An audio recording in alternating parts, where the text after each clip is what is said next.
আসসালামু আলাইকুম।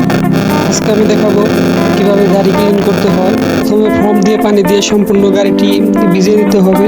শুধু বৃষ্টি আসলেই সম্পূর্ণ গাড়ি পানি দিয়ে ভিজিয়ে নিতে হয়। বৃষ্টি না থাকলে এভাবে পানি দিয়ে ভিজানো লাগে না, কারণ বৃষ্টি হলে গাড়িতে অনেক কাদা জমে থাকে। এজন্য বৃষ্টির সময় পানি দিয়ে গাড়িটি ভালোভাবে ভিজিয়ে নিতে হয়। বৃষ্টি হলে গাড়ি ক্লিন করা একটু কষ্টকর।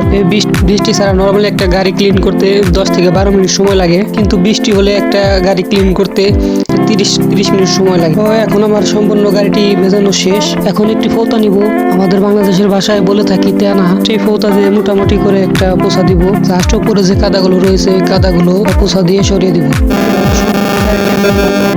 পোছা দিয়ে নিব যেন গাড়িটির কোথাও কোনো কাদা না থাকে, কারণ এই ফৌতা দিয়েই গাড়িটির সম্পূর্ণ কাদা পোছা দিতে হবে। তো এখন প্রায় প্রথম ফৌতা দিয়ে আমার গাড়িটি সম্পূর্ণ পোছা প্রায় শেষ। এখন আমার সম্পূর্ণ গাড়িটি মোছা শেষ। এখন একটি নতুন ফৌতা নিব।